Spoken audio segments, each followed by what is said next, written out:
السلام علیکم جنید صاحب. وعلیکم السلام. اللہ آپ کو عزت سلام تھی. Thank you sir. بولیں. السلام علیکم سر. سر میں جنید بات کر رہا ہوں واکنڈ پاکستان سے. جی سر. آپ کو میں کچھ مہینوں سے سن رہا ہوں. ماشاءاللہ آپ تحقیق بہت اچھی کرتے ہیں. میں خود بھی اسی یقین رکھتا ہوں کہ اس دین کو تحقیق کے ساتھ ہی سمجھنا اور اس پہ عمل کرنا چاہیے. جی میں آپ کی ویڈیوز دیکھتا رہتا ہوں تو میں اس کانٹیکسٹ کو جانتا ہوں جس کانٹیکسٹ میں آپ ایکسپلین کرتے ہیں. تو میرا جو پہلا سوال ہے وہ یہ ہے کہ میں ماتم کے حوالے سے پوچھنا چاہ رہا ہوں. تو پہلا سوال یہ ہے کہ میں کچھ عظیم شخصیتوں کے نام لیتا ہوں. حضرت ابو طالب اور حضرت خدیجہ. ان کی جب وفات ہوئی تھی تو ان کی وفات کے سال کو غم کا سال قرار دیا گیا تھا نبی صلی اللہ علیہ وسلم کی طرف سے. جی پھر جنگ احد میں غزوہ احد میں حضرت امیر حمزہ کی شہادت ہوئی تھی جن کے جستفاقی کی بے حرمتی بھی کی گئی تھی. جی میرا یہ سوال ہے کہ یہ حضرت امیر حمزہ یہ جو شہید ہوئے تھے جنگ احد میں، یہ اہل بیت میں سے ہیں، ان کے چچا ہیں، نبی صلی اللہ علیہ وسلم کے چچا ہیں. تو کیا ان کی شہادت کے اوپر نبی صلی اللہ علیہ وسلم نے کیا خود ماتم کیا یا کسی نے ماتم کیا اور انہوں نے اس کو ویلیڈیٹ کیا یا اس کو ایکسیپٹ کیا؟ پہلے تو بہتر یہ ہوگا کہ اس کی دلیل ہو کہ انہوں نے خود ماتم کیا، اگر نہیں تو کسی اور نے کیا اور نبی صلی اللہ علیہ وسلم نے اس کو جلد کی اجازت دی. یہ میرا پہلا سوال ہے، اس کا آپ ذرا جواب دیجیے. جی سر، آپ کی خدمت میں بھی عرض کرتا ہوں. حضرت دیکھیں، یہ امام حسین علیہ السلام کے جو مصائب ہیں وہ حضرت ابو طالب علیہ السلام کے وفات سے اس کا قیاس نہیں. ابو طالب علیہ السلام باعزت زندگی بسر کی. انہوں نے قریش کے سردار تھے، مکے کے وہ سردار تھے، سب سے بڑے مؤثر انسان تھے مکے میں. ان کی نیچرل ڈیتھ ہوئی ہے. ان کو کسی نے بھوکے قتل نہیں کیا، پیاسے قتل نہیں کیا، ان کو کسی نے ذبح نہیں کیا. ٹھیک ہے نا. حضرت ابو طالب علیہ السلام. حضرت خدیجہ سلام اللہ علیہ بھی، ان کی ڈیتھ جو ہے نیچرل ڈیتھ ہے، وہ باعث حزن ہے، لیکن جو مصیبت امام حسین علیہ السلام کی جو شہادت ہے وہ ان کی نہیں ہے. حضرت حمزہ علیہ السلام کی جو شہادت ہوئی ہے، میں آپ کو بتا دیتا ہوں کہ اس میں جماعت مخالفین کے ہاں بہت سارے روایات ہیں کہ رسول اللہ صلی اللہ علیہ وسلم جب احد سے واپس آئے تو وہاں پر وہ زور سے روئے اور چیخ کے روئے حضرت حمزہ علیہ السلام کی شہادت پہ. میں آپ کو کتاب دکھا دیتا ہوں، ایک منٹ یہ اگر آپ اجازت دیں. اور پھر دوسروں کو بھی حکم دیا کہ تم حمزہ پہ رویا کرو. ایک منٹ میں وہ ایک کتاب میرے پاس ہے، دوسرا کتاب شیلف سے اٹھانا ہوگا. ایک منٹ آپ مجھے اجازت دیں. یہ کتاب میرے ہاتھ میں، یہ المستدرک علی الصحیحین ہے. میں اس کو فل اسکرین کرتا ہوں تاکہ سب کو نظر آئے، پھر میں آپ کو واپس لکھاتا ہوں. المستدرک علی الصحیحین للحاکم النیسابوری، آپ دیکھ رہے ہیں، یہ میرے ہاتھ میں جلد نمبر 3 ہے. دارالفکر بیروت لبنان میں یہ کتاب چھپی ہے. یہاں میں آپ کو لے کے چلتا ہوں یہاں پر صفحہ نمبر 407 میں. یہ صفحہ نمبر 407 ہے. یہ صفحہ نمبر 407 ہے، کتاب معرفت الصحابہ میں ہے. اچھا، یہاں پر حدیث نمبر اگلے صفحے میں آپ، اس میں کئی احادیث ہیں حضرت حمزہ علیہ السلام کی شہادت پر. یہ جو 4963 ہے. جابر بن عبداللہ کہتے ہیں کہ رسول اللہ صلی اللہ علیہ وسلم نے حضرت حمزہ علیہ السلام کو کھوئے، یعنی شہادت ہو گئی حمزہ علیہ السلام کی یوم احد، جب لوگ بھاگ گئے تھے. اچھا، جب لوگ واپس آئے تھے تو رسول صلی اللہ علیہ وسلم نے دیکھا کہ حمزہ نہیں ہے. لوگ بھاگ گئے تھے نا جنگ سے، جب لوگ واپس آئے تو انہوں نے دیکھا کہ حمزہ یہاں پہ نہیں ہے. حمزہ کہاں ہے؟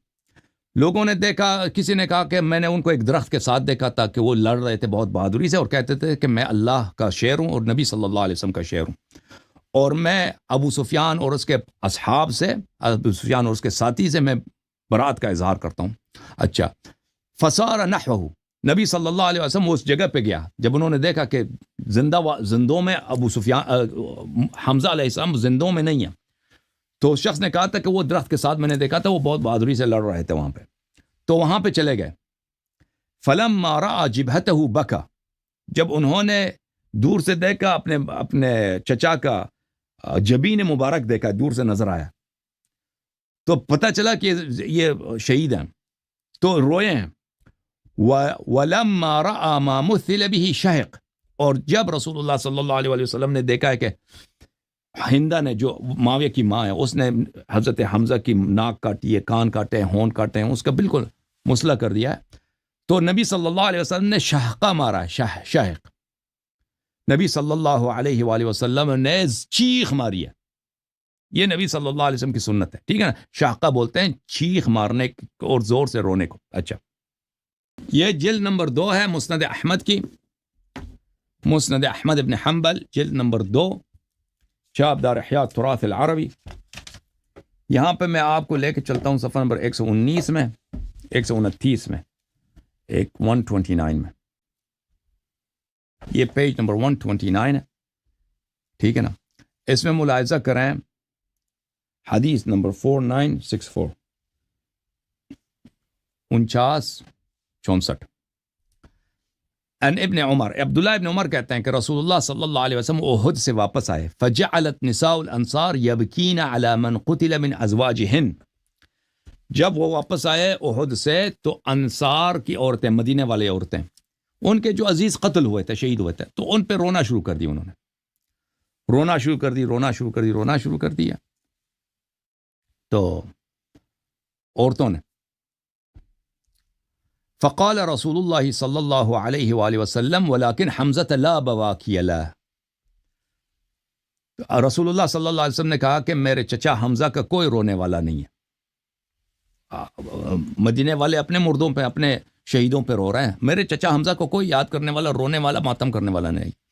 ثم نام فاستنبه وهن يبكين، پھر وہ سو گئے، جب بیدار ہو گئے تو سنا کہ عورتیں جو ہیں اب حمزہ کے لیے، عورتوں کو جب پتہ چلا کہ رسول صلی اللہ علیہ وسلم کی خواہش ہے کہ حمزہ کی ماتم کیا جائے، تو مدینہ والوں نے حمزہ کی ماتم کرنا شروع کیا۔ فَهُنَّ الْيَوْمِ إِذَا يَبْكِينَ يَنْدُبْنَ بِحَمزہ، تو راوی کہتا ہے، عبداللہ ابن احمد ابن حنبل کہتا ہے کہ آج ہمارے ہاں یہی ہوتا ہے کہ مدینے میں اگر کوئی شخص مرتا ہے تو پہلے لوگ کس کی ماتم کرتے ہیں؟ پہلے حضرت حمزہ کی ماتم کرتے ہیں، کہ نبی صلی اللہ علیہ وسلم کی خواہش ہے کہ کب کسی پہ رو لو تو پہلے حمزہ پہ رو لو، تو پھر وہ لوگ حمزہ پر رونے کے بعد عورتیں جو ہے نا اپنی اپنی عزیز پہ روتی ہیں، پہلے وہ حمزہ پہ ندوہ کرتی ہیں، ماتم کرتی ہیں، نوحے پڑھتی ہیں۔ اور ملاحظہ کریں کہ یہ کتاب البدایہ والنہایہ لابن کثیر الدمشقی، چاپ بیت الافکار الدولیہ، جزء اول، یہ البدایہ والنہایہ۔ میں آپ کو اس کتاب میں لے کے چلتا ہوں صفحہ نمبر 541 میں، 541، ملاحظہ کریں یہاں پر یہ 541 ہے، یہاں پر یہی حدیث جو میں نے آپ کو مسند احمد سے دکھائی ہے نا، احمد حنبل والی حدیث وہ نقل کرتا ہے، فَهُنَّ الْيَوْمِ إِذَا يَبْكِينَ يَنْدُبْنَ حَمْزَةَ وَهَذَا عَلَى شَرْطِ مسلم، کہ فرماتے ہیں یہ حدیث جو رسول صلی اللہ علیہ وسلم نے مدینہ والوں سے گلایا کیا کہ تم میرے چچا حمزہ پہ کیوں نہیں روتے، تو یہ صحیح ہے بشرط مسلم، اور مدینہ والوں نے رونا شروع کیا تھا، ندوہ اور ماتم کیا تھا حمزہ پر، اور آج تک حمزہ پہ ماتم ہوتا ہے، تو یہ وہاں پر ہے کتاب بشرط مسلم صحیح ہے۔ اور یہ مستدرک حاکم میں بھی ہے، مستدرک حاکم میں آپ کو دکھاؤں حمزہ کی جو ہے، حضرت حمزہ کی ماتم، دیکھو یہ المستدرک علی الصحیحین ہے، جلد نمبر 1 ہے، جزء اول، چاپ دار الفکر، یہ صفحہ نمبر 490 ہے، 490، حدیث نمبر 1438 ہے۔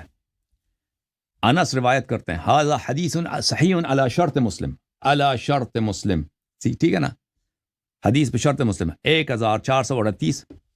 1438 وافقہ الذہبی فی التلخیص، علی شرط مسلم، ذہبی نے کہا کہ یہ بشرط مسلم صحیح ہے، وهو اشہر حدیث بالمدینہ فإن نساء الانصار لا يندبن موتاهن حتى يبكين حمزہ والى یومنا هذا، ذہبی کی وفات ہے سنہ 748، ذہبی کی وفات کب ہے؟ سنہ 748 ہجری کو، کہتا ہے یہ بڑا حدیث مشہور ہے، اور کہتا ہے آج تک ہمارے ہاں اسی طرح ہے کہ مدینے میں عورتیں اگر کسی مردہ پر ماتم کرنی ہو کہ کوئی مر گیا ان کا، پہلے اس اپنے مردے پہ نہیں روتی، ہمارے پاس رواج ہی یہی ہے، سب سے پہلے حضرت حمزہ علیہ السلام پہ ماتم کرتی ہیں عورتیں، پھر اپنے مردے پہ روتی ہیں، ابھی تک انہوں نے، یعنی ذہبی کے زمانے تک انہوں نے یہ جو ہے یہ سنت برقرار رکھی تھی، رسول اللہ صلی اللہ علیہ وسلم کی جو خواہش تھی، ٹھیک ہے نا۔ حدیث یہی ہے بھائی کہ رسول اللہ صلی اللہ علیہ وسلم جب احد سے واپس آئے، انہوں نے سنا کہ انصار کی عورتیں گریہ کر رہی ہیں، تو انہوں نے کہا لیکن حمزہ لا بواکی لہ، انہوں نے کہا تھا افسوس میرے چچا حمزہ اس کے لیے کوئی رونے والا نہیں ہے، اس کا کوئی اس کو یاد کرنے والا نہیں ہے۔ تو کیا ہوا؟ فبلغ ذلك نساء الانصار، تو یہ خبر مدینے کے عورتوں کو پہنچی ہے۔ فبکین لحمزہ، بلی تو وہ رونا شروع کیا انہوں نے۔ پھر وہ حاکم کہتا ہے کہ فإن نساء المدینہ لا يندبن موتانا حتى يندبن حمزہ وإلى يومنا هذا، کہتے ہیں کہ یہ ابھی تک اسی طرح، حاکم بھی یہ کہتا ہے، حاکم سنہ 400 میں رہتا تھا، 5ویں صدی میں، تو وہ بھی کہتا ہے کہ ہمارے زمانے میں اسی طرح۔ تو یہ صدیوں تک مدینے والوں کا یہ دستور تھا کہ حضرت حمزہ علیہ السلام پہ ماتم کرتی، کوئی بھی شخص مرتا تھا نا تو پہلے حمزہ پہ ماتم کرتی تھیں عورتیں وہاں پہ۔ جی سر، اب میں اپنے بھائی کو لے کے آؤں۔ جی سر، صحیح ہے جی ٹھیک ہے، شکریہ بہت بہت۔ لیکن اس میں یہ آپ نے جو ہے میرے ساتھ روایات شیئر کی ہیں، ریفرنسز شیئر کی ہیں، اس میں کہیں بھی خود کو ضرر پہنچانے کی یا سینہ کوبی کا ذکر تو نہیں ہے۔ غم کرنا تو بالکل یقین ہے اس پر، ندبہ غم ہے، تو کرنا چاہیے۔ ندبہ بولتے ہیں، ندبہ بولتے ہیں نا، ماتم کا لفظ آپ نے بھی جو بولا ہے، ماتم کا مطلب سینہ کوبی نہیں ہے عربی زبان میں۔ آپ نے ماتم کے متعلق پوچھا تھا نا، ندبہ کرنا، کسی کے غم پہ رونا دونا چیخنا مارنا، اور ندبہ کا مطلب یہ نہیں کہ اس میں سینہ کوبی نہیں ہے، ٹھیک ہے نا۔ ندبہ کا مطلب ہے کسی مردے کو یاد کرنا، اس میں غم کا اظہار کرنا، ہو سکتا ہے اس میں سینہ کوبی ہو یا نہ ہو، لیکن اگر آپ سینہ کوبی کے لیے پوچھتے ہیں نا تو اس کے پاس ہمارے پاس حدیث ہے، وہ دکھاؤں سینہ کوبی کی حدیث؟ ملاحظہ کریں، یہ کتاب ہے مسند احمد، ایک بار میں اس کو فل پیج کرتا ہوں۔ مسند احمد ابن حنبل بتحقیق الشیخ حمزہ احمد الزین، چاپ دار الحدیث بالقاہرہ، یہ ہے حدیث نمبر 26,226۔ عائشہ کہتی ہیں، یہ پہلی بات یہ ہے کہ حدیث صحیح ہے، ٹھیک ہے نا۔ اب 26,226 اسناد صحیح۔ اچھا، عائشہ کہتے ہیں رسول اللہ صلی اللہ علیہ وسلم کی وفات ہو گئی ہے، میں نے ان کا سر جو ہے، سر مبارک کس پہ رکھا ہے؟ تکیے پہ رکھا ہے، یعنی جسد شریف کا جو سر ہے تکیے پہ رکھا ہے۔ وقمت التدم مع النساء، وہاں پہ عورتیں تھیں، مدینے کے عورتیں، وہ سب سینہ کوبی اور چہرہ کوبی کر رہے ہیں۔ التدام بولتے ہیں سینہ کوبی اور چہرہ کوبی کو، سینے پہ مارنا اور رخسار پہ مارنا۔ تو میں ان کے ساتھ مل گئی، وَأَضْرِبُ وَجْهِ، میں سینہ کوبی اور چہرہ کوبی میں لگ گئی، ٹھیک ہے نا۔ اچھا، تو یہ صرف نہ صرف عائشہ نے کی ہے، مدینے کے عورتوں نے، چھوٹی بڑی ازواج النبی صلی اللہ علیہ وسلم، انہوں نے کیا، ٹھیک ہے نا، یہ واضح طور پر، اور یہ حدیث صحیح ہے۔ یہ کتاب مسند احمد بن حنبل ہے، تحقیق شیخ شعیب الارناؤوط، جز نمبر 43، 2001 میں چھپی ہے۔ یہاں پہ ملاحظہ کریں، یہی حدیث 26,348 نمبر پر ہے۔ اس حدیث کو نقل کرنے کے بعد کہتے ہیں اسناد حسن، یہ اس کی سند صحیح ہے۔ اور میں آپ کو التدام کے یہ تو بہت سارے کتب میں ہے، یہ مسند ابی اعلیٰ الموصلی میں ہے، اللہ آپ کا بھلا کرے، ارواء الغلیل فی تخریج احادیث منار السبیل میں اس کو ناصر الدین البانی صاحب نے صحیح قرار دیا، حافظ ابن عساکر نے اس کو اتحاف الظاہر میں نقل کیا، اور بہت سارے کتب میں۔ اچھا، بات یہ ہے کہ التدام کس کو بولتے ہیں؟ التدام کس کو بولتے ہیں؟ میں آپ کو التدام کے متعلق بتا دوں، یہ کتاب ہے معجم و مقاییس اللغہ لابی الحسین احمد ابن فارس ابن زکریہ، جزء 5، چاپ دار الفکر۔ اچھا، والتدم النساء، صفحہ نمبر 243 ہے۔ التدم النساء ضربن وجوہہن وصدورہن فی المناحہ، التدام کا مقصد یہی ہے کہ غم میں سینہ، چہرہ اور سینے پہ مارنا، سینہ کو بھی کرنا اور چہرہ کو بھی کرنا، اس کو بولتے ہیں التدام۔ یہ کتاب ہے لسان العرب لابن منظور الافریقی، جزء 13، چاپ دار صادر۔ ملاحظہ کریں کہ یہاں پہ التدام کے متعلق وہ کیا فرماتے ہیں۔ التدم، اللدم ضرب المرأة صدرها، لدمت المرأة وجهها ضربته، لدم بولتے ہیں لدم دال کے ساتھ، سینے پہ مارنا، عورت جب اپنے سینے پہ مارتی ہے نا، اس کو بولتے ہیں سینہ۔ لدمت وجهها یعنی اپنے چہرے پہ ماری، اس نے اپنے چہرے پہ ماری۔ اگلے ستون میں، اگلے کالم میں اگر آپ دیکھیں، ابن سیدہ نے بولا ہے لدمت المرأة صدها تلدمه لدما ضربته والتدمت هي۔ التدام کا مطلب یہ ہے کہ سینے پہ مارنا، سینے پہ مارنا، ٹھیک ہے نا. اچھا فرمایا اللدم واللطم والضرب بشیء ثقیل یسمع وقعه. لدم اور لطم اور لطم بولتے ہیں کہ اس طرح مارنا کہ اس کی آواز آ جائے. آپ مارے نا کسی چیز سے، باری چیز سے، جو اس کی آواز نکل آئے تو اس کو بولتے ہیں لدم اور لطم. اچھا والتدم النساء اذا ضربن وجوههن في المآتم. التدم النساء، عورتوں نے التدام کیا. اس کا کیا مطلب ہے؟ عورتوں نے ماتم میں چہرے پہ ماری ہے. واللدم الضرب، لدم بولتے ہیں مارنے کو. والتدام النساء من هذا، التدام اسی ضرب سے، مارنے سے. والتدام النساء ضربهن صدورهن ووجوههن في النياحة. عورتوں کا التدام اپنے سینوں پر، اپنی چھاتیوں پر اور اپنے چہرے پہ مارنا نوحے کی حالت میں، اس کو بولتے ہیں. ٹھیک ہے نا. اچھا اللہ آپ کو، یہ بہت سارے کتب میں ہے تو میں نہیں اس سے زیادہ ضروری نہیں، واللہ میرے پاس ریفرنسز بہت ہیں. تو التدام کا مطلب آپ کو پتہ چل گیا میرے بھائی. جی سر مزید بولیں. صحیح ہے جی. بس جی بہت شکریہ.